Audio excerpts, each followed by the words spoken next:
Good morning, everyone, and welcome to Thoughts and Coffee. My name is Sarah Barnes-Humphrey. I'm the founder and host of Let's Talk Supply Chain, the Blended podcast, and the founder of the Blended Pledge.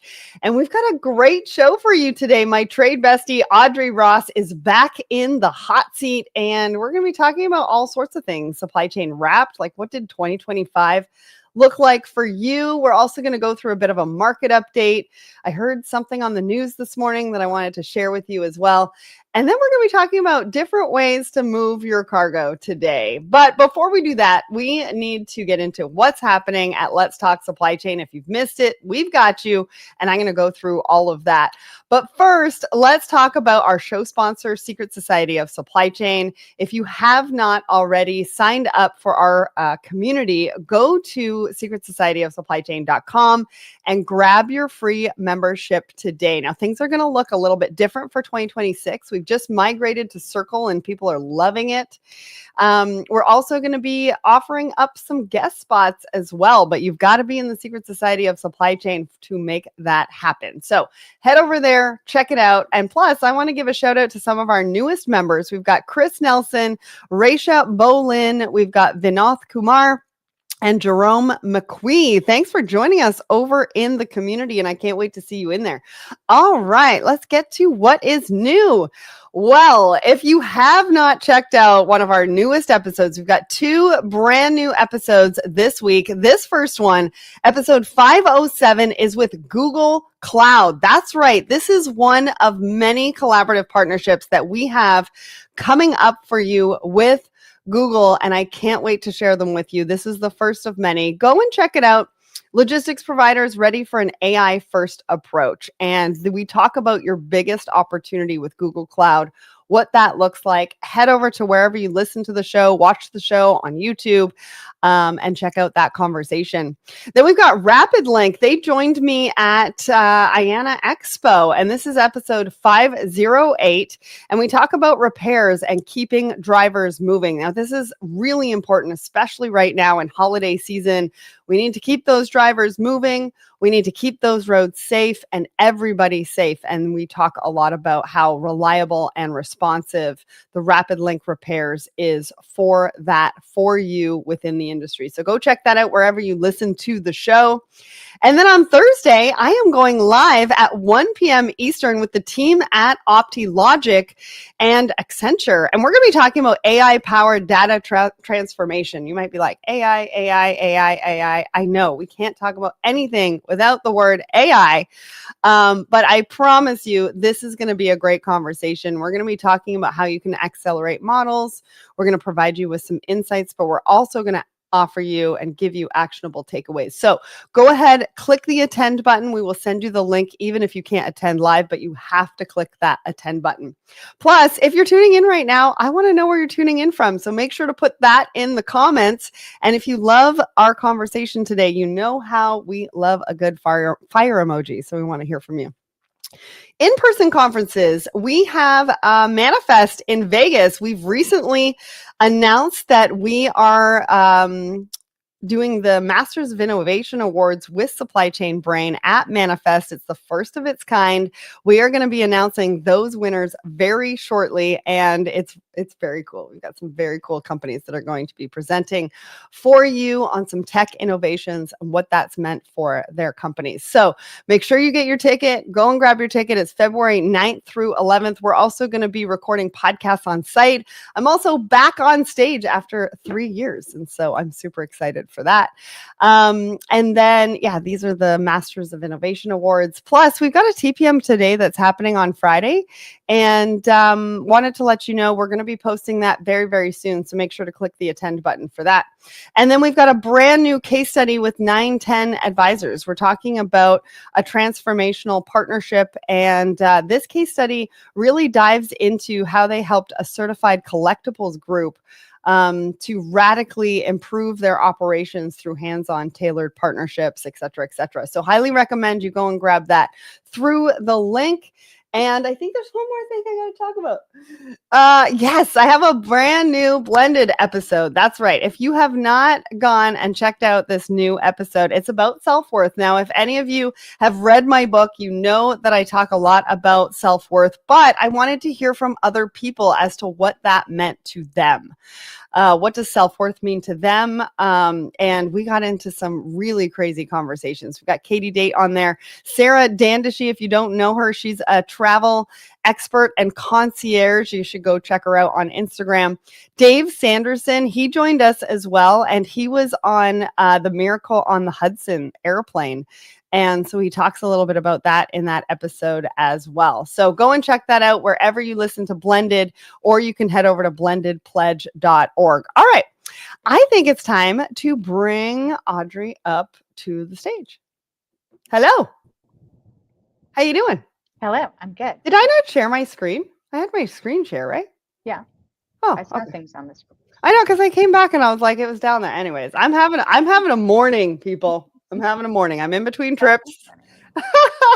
I'm back in my home studio, but I'm going from one extreme to the other too, right? Because you're going from the beach to the frigid frosty north. So. It's gonna be like minus 13, and so I literally went to pack yesterday, and I was like, I gotta pack 3 suitcases just because of the sheer amount of like sweaters and puff. I need to pack.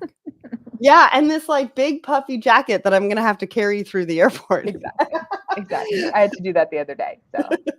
Well, and the other thing I should mention, I didn't before we get to your introduction. I mean, before we get to you, they know who I am. I've got my Marvel holiday sweater on. Oh, there we go. Cute. Yeah, we've got our Let's Talk Supply Chain team virtual party later on today.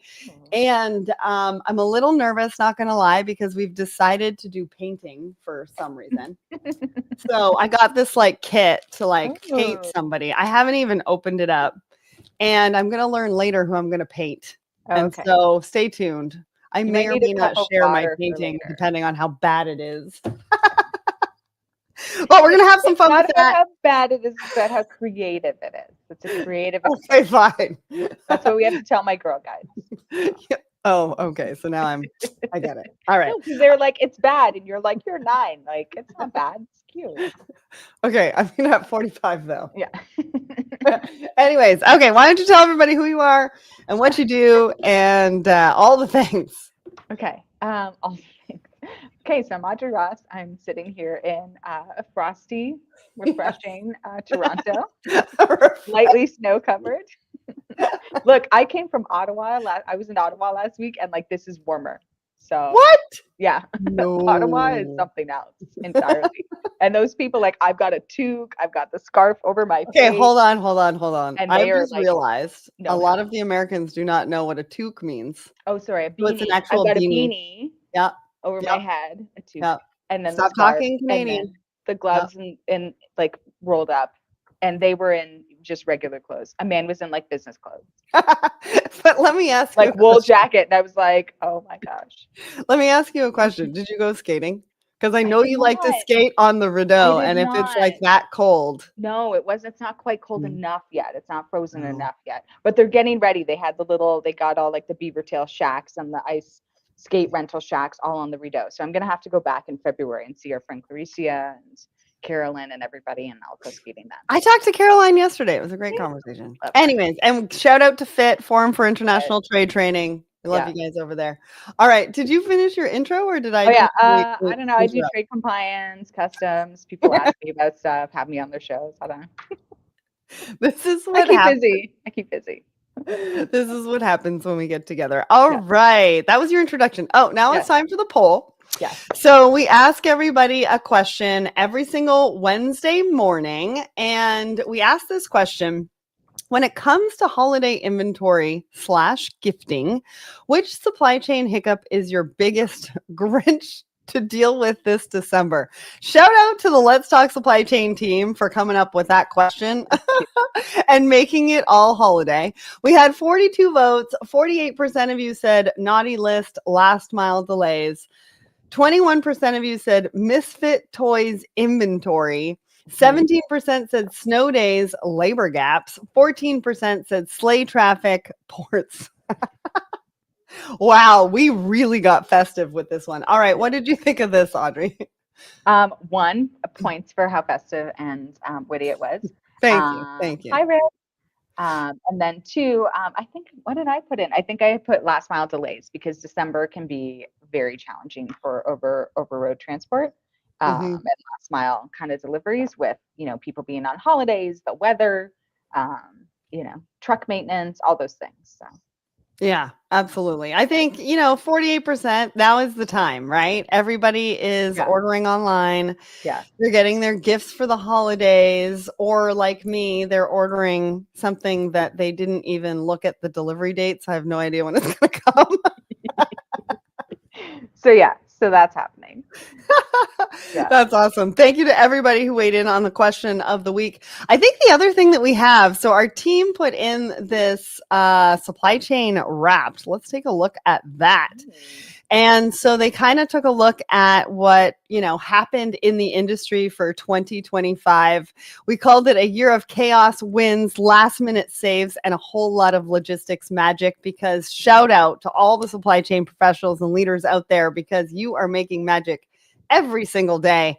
And it's hard to do that for 365 days of the year. So when it came to talking tariffs in 2025, 28,947 spent decoding tariff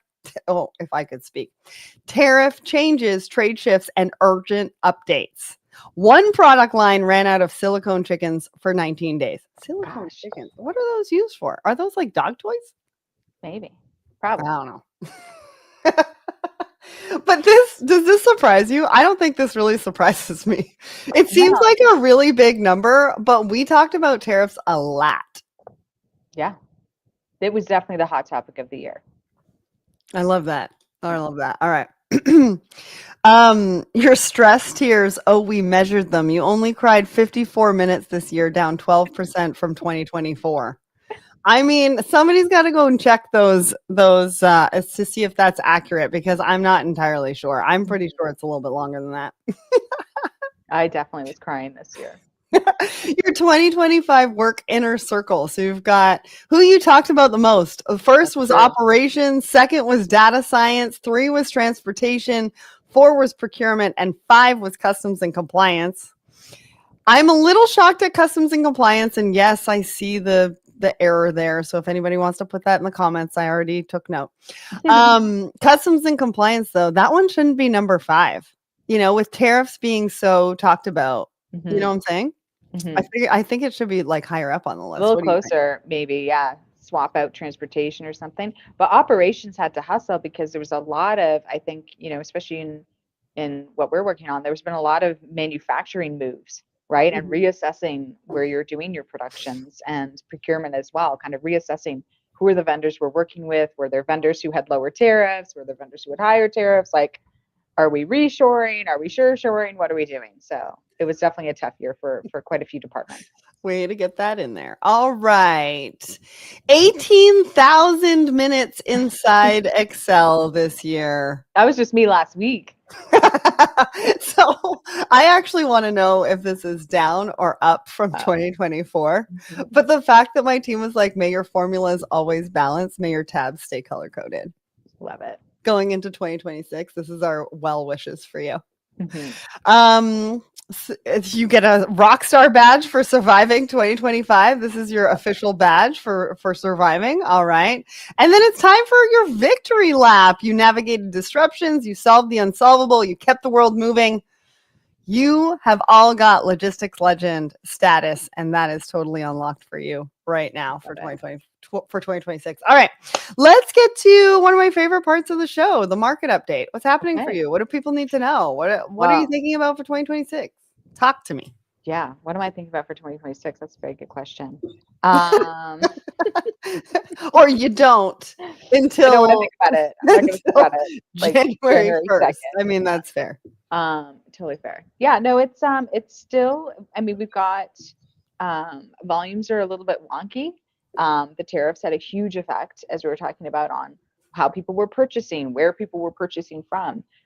We've seen earlier this year that Gemini Alliance launched, and so they were doing a new kind of model of shipping, which was talked about at TPM 25, which is this hub and spoke concept. And so that actually kind of came into fruition this year. So we're seeing what that looks like. But then, of course, they've got volume changes, huge congestion in Europe through most of the year. There were some labor disruptions last month that really kind of jammed up the ports and offloading. And of course, it's not an easy place to kind of offload into. So with high volume cargo, so that's been a challenge. And then I think the biggest thing that people are watching for, that I'm watching for, is now that there's been a bit of a ceasefire in the Middle East conflict, that are vessels going to go back to transiting the Suez Canal, which of course the Egyptians and the people at the Suez Canal who've been missing all of those port fees or sort of canal fees and investment would really love that to happen. But it's really trying to assess what is the stability of the ceasefire. How safe is it for seafarers and crew members to be going back through that transit? Has the situation with the Houthis in Yemen resolved? Like, are they going to stay kind of dormant, which is their goal, was kind of a ceasefire and resolution. So that's a kind of big hot topic, because once those vessels start moving back through the Suez Canal, we're going to have and Lars Jensen definitely outlined this best, but it's like, instead of you're going to have vessels that have gone around the canal, probably coming around South Africa and coming up, and then you've got vessels that are going to go through that canal, and they're all going to board at the same time. They're all going to meet. So who goes first? So what's going to happen? And so there'll be kind of it could be months, 3 to 4 month period of like weird congestion, and resetting. And then that's assuming that the ceasefire kind of maintains consistent and continues on into the rest of the year. So that's kind of, if you're doing any business in Europe, that's very much top of mind. I think for me, one thing that came up on the news this morning was that a lot of the retailers are actually going to be charging a restocking fee for returns. So interesting. Yeah. So just keep that in mind. If you're ordering online and you do have to return, there's a lot of the larger retailers that are going to charge this restocking fee, and it's an average of $10 per package. Wow. Yeah. So just keep that in mind with your online shopping and anything that you want to return, especially. I don't know if this is just for holiday or if it's going to continue into the rest of 2026, but just make sure that you're reading that fine print. All right. Let's get to I want to give a shout out. We got Chris Barnes over on my personal LinkedIn saying that he's trying to keep warm and cool in misty Atlanta. All right. Stay warm. Stay warm. Thanks for joining us. All right. So let's get to our first article. Now, I wanted to talk about this because we've been talking about self-driving trucks for quite a long time. It seems like this company out of Sweden, though, has got a lot of backing, has got a lot of investment, and seems to be moving their autonomous freight systems into North America, already in Europe, and then the UAE as well, or at least their electric trucks, maybe not their self-driving trucks. So this is their new cargo truck. It looks a little strange. Like, I don't know on the road if I would want to drive next to this thing, because I'm like, if this thing takes a weird left turn or something like that, like, it's going to take somebody out. But anyways, I thought this was interesting because they're calling this autonomous freight tech. And those that are investing in them are talking about them being complete and forward-thinking freight ecosystems. I'm not entirely sure what that means, but I can't wait to sort of see what that means. What did you think about this particular article? I mean, one of the first sentences is that it's known for its unusual looking electric and autonomous bikes. Okay, that's fair. So the aesthetic is they've gone with a very distinct aesthetic. The cash and the money that's being raised is pretty significant. You and I were talking earlier about how these are long-term projects. The company was founded almost 10 years ago now. Yes. To disrupt the freight industry. And what people don't realize sometimes is, like, disruption isn't necessarily immediate all the time. It's like it takes iterations and investments to get to be disruptive. So these are kind of long-term ideas, but I mean, I think it's really on the horizon. And this article kind of outlines how the expansion, what their kind of values are. So it's just waiting to see, like, once it's kind of on the road and in. That's a good question. I see Laura's got this comment, right? Like, does it increase? I mean, maybe because it's so maybe it's much taller, but I'm not especially from entirely here. sure. Yeah, I don't know, Yeah. because right And if it's now, designed for 53 foot. European roads versus North American roads, which are kind of bigger and more open, I don't know. We'll see. That's a good Yeah, question. I don't know if they're going to make them bigger. That does not look like it's a 53 footer, but when you take out No, sort it of looks the pretty cab part, compact in a way. you can Yeah. add some more cargo in there. So it's an interesting question to find out, like, how much can it actually move, and what does it actually Yeah. save? You're talking about the Because investment. there's, So their original investment was 500 million. That was back in 2022. And so if you fast forward to 2025, they've raised another 100 million, but they're still not quite there yet. And so your key point around it takes time, it takes investment to disrupt an industry, which they are trying to do. It just takes a long time for all of this to happen. So keep that in mind, right? All right, let's get to our second article. I am totally behind. Sorry, everybody. Just bear with me. Okay, so our second article is about Stanley Black Decker and how they're leaning on supply chain to hit their financial goals. Now, this is an interesting article by Supply Chain Dive.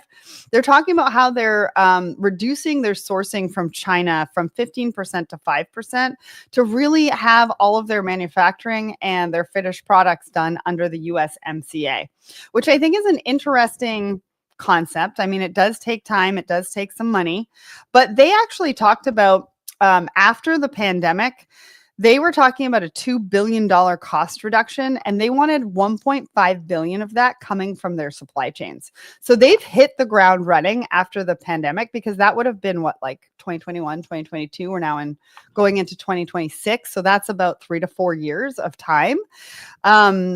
And they're thinking that they're going to get 200 to 300 million just in tariffs, bringing those tariffs down alone, which is significant, right? But that's really only a small percentage of what they're trying to take out of their supply chain. What did you think about this one? I thought it was really interesting because it's a good case study on reshoring or on nearshoring, and changing the location of production. I think it's something that a lot of companies have been having to assess very quickly. Although it sounds like maybe Black and Decker's it was part of the program that they launched, for a while now. So it's probably one of their milestones. I think it's really effective when you can lean into these free trade agreements that have been quite disrupted as well with the tariffs. So being able to access that USMCA, and it's one of those things that a lot of companies sometimes they're unfamiliar with how USMCA works. They weren't utilizing it before, but there is a tariff applied if you are, even if the good is like, yes, we made it in Mexico, yes, we made it in Canada, yes, we made it in the US. If you can't provide that document, then there's a 35% tariff applied to Canadian imports to the US and Mexican imports to the US as well. So you've got to find somebody who can fill out that certificate for you if you're a manufacturer in any of those countries, because as the producer, it's beyond a value add. Like it's very necessary for the buyer and for the importer to have that on hand. So, and they're not that hard. Well, and I mean, 35% It's is a lot. big 35%, or number. you taking 10 minutes to fill out the form of a product that you already, and definitely, I mean, get some help from a trade compliance specialist. You don't, if you don't have one in-house, the way some companies do, the way I am, it's definitely something you can access as a service, like an a la carte, from experts. You can get a trade compliance lawyer to help you Totally kind of worth double it. check everything. It is absolutely worth it. So Black and Absolutely Decker's been worth it. doing that work, and so Yeah. hopefully that's definitely been part of like how they're managing this aggressive or 1.5 billion savings program. Yeah. What I think the interesting part of this article is that they are continuing to raise prices because of tariffs. Yeah, of course you So are. It's but definitely it's just like, it's this funny area of like, because we think everything is going to happen overnight. Yes. But this takes time, right? You have to be able to adjust from sourcing from China to then potentially sourcing from Mexico or wherever they're looking to source from under the USMCA. But it takes time. Yeah. So the tariffs, if they still have, let's say, 12% sourced from China as of today, maybe it's 10%, maybe it's 8%, they're still having to pay those tariffs on that while they're right sizing their supply chains. And they're talking about how this particular moment in time going into 2026, they should have their inventory right sized. So as That's you can the imagine, key. right after the pandemic, having all of these goals of reducing the supply chains heading into 2026, they're going to have to right size. So this was a 3 to 4 year exercise to get them to where they want to be. Mm-hmm. And it's important that like to see that as an example for other companies, to see that one, these things aren't overnight, Mm-hmm. and that two, there's a dedication required to have a program like this and to be consistent, but the value is worth it. The return is going to be worth it. Mm-hmm. And they're obviously doing it on a couple of different supply chain is what we're talking about today because that's our jam. But there's administrative costs, there's production changes, there's I'm sure there's building allocations, there's some inventory. Like they are doing it very comprehensive sounding way. So Mm-hmm. it Well, makes for an interesting view. yeah, I think intentionality as well. Yeah. Anyways, let's get to our last article. And Laura, if you liked the truck, you're going to like this one because I have the same questions about this one. Okay. So we're talking about a sailboat for cargo. I was like, okay, this is interesting, but I have a lot of questions. So Yeah. it's talking about being 100% wind powered. Cool. So the decarbonization, the sustainability aspect of this, awesome. They're also talking about this being 2 to 4 times faster than ocean freight. So the way that they are marketing this is that it's in between ocean and air freight. So if you air freight a lot, this could be your option to reduce some costs and reduce some sustainability. But my question is, how much can that hold? And Yeah. if it's at max capacity with the cargo, are you still traveling at 2 to 4 times the speed? I don't know. What did you think about this? I had very similar questions. I think the proposition and the website is like very attractive. Airplane of the Seas, like who came up with that? That's so good. I think it does address the challenges of. I think this is like definitely the marker of success on the website to be sure. I think it does raise the question though, like how is it if it's completely wind dependent and there's no wind, how is it going to be faster than a vessel that does have an engine? So that's a big question for me, like the engineering. And then, to your point, like if it's weighted down with, cargo or, who can actually access it? Because can you put your heavy, your heavy cargo, your machinery on that, or is it really for consumer goods like my eyeliners, right, which are Mhm. so light? So, But so many, still, like so an many questions. average container, Mhm, costs mhm. how much? Or how much do you usually, what's the weight of what you usually ship by air freight? Let's say a typical air freight The shipment. weight by air freight, yeah, we can go anywhere from 600 kilograms to 2,500 kilograms in air freight. Yeah, and looking at that But vessel, a container is typically, like a ton, right? And so depending looking on at what you that put it on. vessel, I'm just kind of like, all right, Yeah. with that kind of weight on board, Mhm. sure you can distribute it. It doesn't look like there's a lot of, cargo hold area though. Yeah. So That's the other thing. How many TEUs are on that are fitted on there? Because it looks like it's like 10, 20, I don't know. So It looks competitive like, wise, it's like, or maybe just boxes. yeah, maybe it's loose cargo. Maybe it's loose cargo. I don't know. I don't know. It's Anyways, a it's a try. It's I mean, we're very curious about it. It's attractive. Like well, it kind of goes. I want to learn more. I had our friend on here, and I can't remember the name of his company, but he had a blimp for air cargo as well. I Oh think my it was a gosh. blimp. I think it was a Yeah. blimp, and it was like holding the container. Anyways, we have some innovative people in this industry. Can I just tell you? And shout out to them Yeah. because they are putting this all out there. They are putting their time, energy, money, and resources. And let me tell you, it is not easy to start a business. It's not easy to disrupt an industry. And it's not easy to put yourself out there with, your ideas. And sometimes they work and sometimes they don't.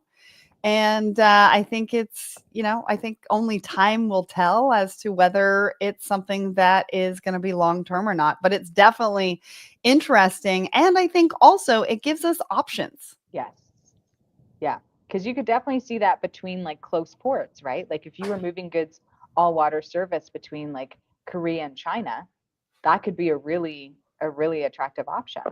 Yeah, so true. Anyways, we are at time. Audrey, I have had an amazing time, as I usually do with you. Thank you for coming on the show. Thanks for everybody for tuning in. We've got one more show for you, and that is next Tuesday. So make sure that you tune in because it's the last show of 2025. And then we are going to take a little bit of a break into the new year. And yeah, we'll see you all next week. I hope you have a great week, everybody. Bye. Thank you.